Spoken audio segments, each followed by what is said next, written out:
Сәлеметсіздер ме 9-шы сынып оқушылары? Бүгін біз 3-ші тоқсанға арналған Қазақстан тарих пәнінен бажыба талдауымызды бастайтын боламыз. Бірінші тақырыбымыз Нұрсұлтан Әбішұлы Назарбаев, Қазақстан Республикасының тұңғыш президенті. Екінші тақырып тәуелсіздіктің алғашқы жылдарындағы мемлекеттікті қалыптастырудағы іс-шаралар деген тақырып бойынша келіп отыр. Міне көріп отырмыз. Әдеттегідей оқу мақсатлы бағалау критерийлері орындау уақыттар көрсетіліп отыр. Міне көріп отырмыз. Бүгінгі бажабымыз 3 тапсырмадан келіп отыр. Әдеттегідей бірінші тапсырмамыз елбасы туралы әлем саясаткерлерінің пікірлері бойынша тапсырманы орындаңыз дейді. Екінші тапсырмамыз осылай өтетін болады. Міне қарап отырмыз. Біріншісі Режеп Тайып Ердоған яғни Түркия Республикасының президентінің айтқан сөзі бойынша қазір төмендегі сұрақтарға жауап береміз. Бірінші сұрағымыз: біз Нұрсұлтан Назарбаевтың халықаралық бастамаларына әрқашанда ашықпыз әрі зор құрметпен қабылдаймыз деген пікіріндегі қандай халықаралық бастамалар екендігіне дәлел келтіріңіз дейді. Бірінші және екінші дәлел келтіретін боламыз. Екінші, Нұрсұлтан Назарбаевтың барша түркі халықтарының басын біріктіріп, бауырлас түркі елімен қарым-қатынасты нығайтуға сіңірген ерен еңбегін атап өтпеуге болмайды деген пікіріндегі елбасының бастамаларына дәлел келтіріңіз. Бірінші және екінші, міне көріп отырмыз. Енді дәл жаңа атап өткенімдей, екінші тапсырмада Барак Обама ақш президентінің дерегіне сүйене отырып, мына төменде 2 сұраққа жауап беретін боламыз. Бірінші сұраққа: Қазақстан ядролық қарудан бас тартып, қауіпсіздік пен экономикалық өркендеуге қол жеткізуге үлгі болғандығына дәлел келтіріңіз дейді. Бір дәлел: бұл қадамның Қазақстанды өңірдегі тұрақты елдеріне біріне айналдыруға мүмкіндік бергендігін дәлел келтіріңіз дейді. Бір дәлел, міне көріп отырмыз. Енді үшінші тапсырмамыз бөлек, бұл өзіміздің тарихымызға байланысты. 1995 жылға жаңа конституцияны қабылдаудың тарихи маңыздылығын ПТМС формуласы негізінде дәлелдеңіз дейді. ПТМС деген не екендігін жақсы білеміз оқушылар, иә. Бірінші тапсырмамызға 4 балл, міне көріп отырмыз. Екінші тапсырмамызға 2 балл, үшінші тапсырмамызға 4 балл. Жалпы алғанда 10 балл балалар қарап отырмыз.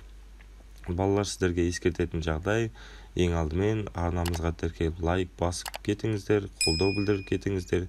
Сіздерден үлкен қолдау күтетін боламыз. Түсінікті ғой? Ендеше кеттік. Бірінші тапсырмамыздың жауаптары міне көріп отырмыз. Мына пікір бойынша қандай дәлел келтіресіз дейді. Менің бірінші дәлелім 1992 жылғы Қазақстан ядролық қарудан бас тарту жөніндегі шешім. Бірінші дәлелім.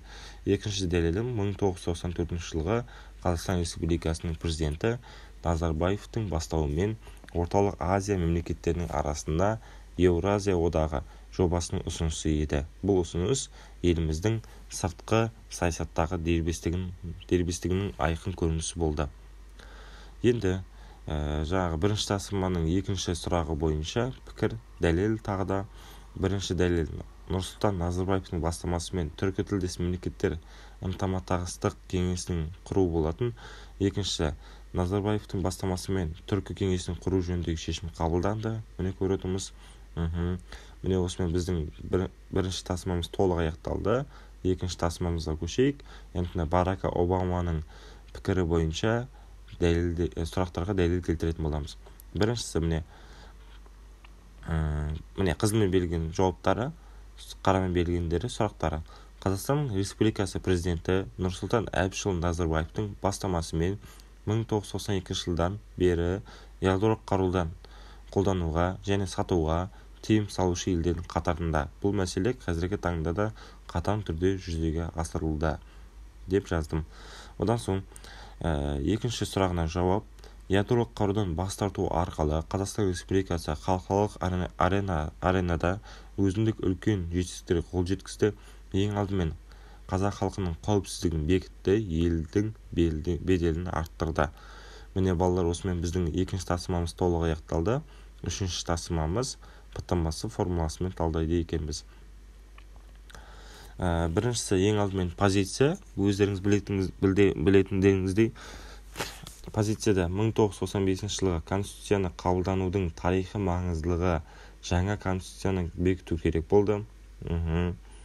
түсіндіруде. Себебі 1993 жыл мен 1995 жылды салыстырғанда 93 жылдағы конституцияның толық еместігін, толық құрастырылмағандығын білдік. Ондағы біз адам еркіндігі, бостандықтары, құқықтары туралы жазылмағандығын біз білдік.